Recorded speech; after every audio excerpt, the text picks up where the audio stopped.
آداب عرض کرتا ہوں، میں نوشاد منتظر۔ آج تہوار دیوالی کا ہے اور اسی دیوالی کے تہوار پہ میں سرچ کر رہا تھا کہ دیوالی پہ کوئی کسی کی لکھی ہوئی اچھی سی غزل مل جائے، نظم مل جائے، تو ایک بڑی دلچسپ چیز سامنے آئی اس کھوج بین کے دوران، اس تحقیقات کے دوران، کہ نذیر اکبر آبادی صاحب نے دیوالی پہ خوب ساری نظمیں لکھی ہیں۔ ان کا نظموں کا جھکاؤ دیوالی کی طرف دیکھ کر کے یہ احساس ہوتا ہے کہ ان کو بھی دیوالی کے تہوار سے اتنی ہی محبت تھی جتنی کہ مجھ کو ہے۔ تو نذیر اکبر آبادی صاحب کی ہی ایک نظم آج سنانے جا رہا ہوں دیوالی کے تہوار پہ، اور مجھے امید ہے کہ آپ لوگوں کو نذیر اکبر آبادی صاحب کی یہ نظم جو میں اپنی زبان میں پیش کرنے جا رہا ہوں آپ لوگوں کو بھی اتنی ہی پسند آئے گی جتنی کہ مجھے آئی۔ تو ملاحظہ فرمائیے۔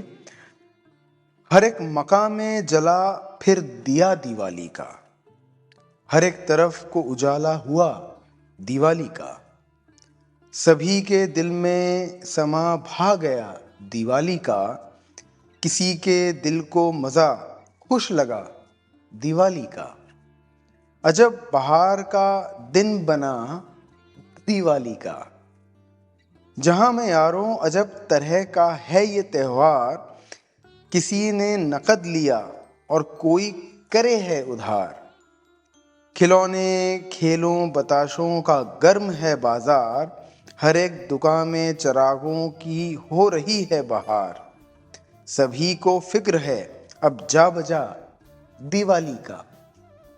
اور یہ آخری حصہ مجھے یہ بہت پسند آیا۔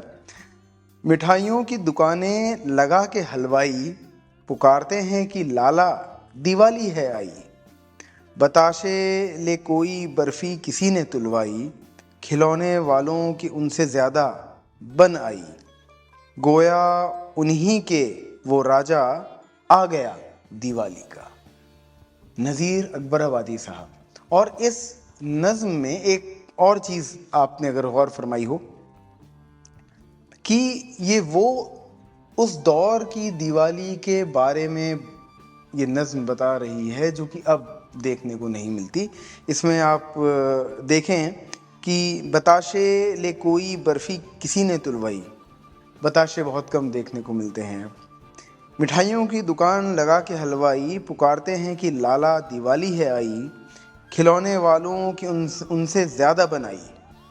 اب کھلونے والے جو ایک میلہ نما لگا کرتا تھا دیوالی کے وقت پہ، اور ہم لوگوں کے بچپن میں بھی ایک حد تک یہ دور جاری تھا کہ سڑک کنارے دکانیں ٹھیلے لگا کرتے تھے، الگ الگ طرح کے پلاسٹک کے کھلونے ملتے تھے، اور وہ ایک پسٹل آتی تھی جس میں کہ وہ ہوتی تھی، رول لگا دیتے تھے اور اس کو چلاتے جاتے تھے، وہ آواز کرتی جاتی تھی۔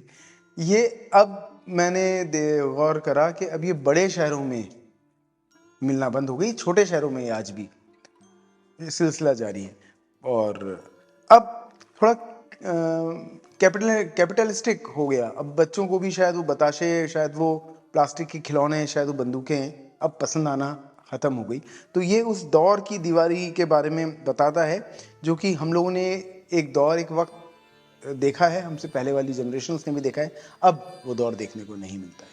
بہرحال دیوالی کی ایک بار اور بہت بہت مبارکباد، اور میں امید کرتا ہوں کہ آپ لوگوں کی زندگیوں میں، میری زندگی میں، ہم سب کی زندگی میں، اس ملک میں پوری روشنی برقرار رہے۔ اور جب میں بولتا ہوں کہ روشنی برقرار رہے تو اس سے میرا مطلب ہوتا ہے کہ چین رہے، امن رہے، سب کچھ رہے۔ اور آپ مجھے اپنی دعاؤں میں یاد رکھیے، میں نے آپ کو اپنی غزلوں میں یاد رکھا ہے۔ نوشاد منتظر۔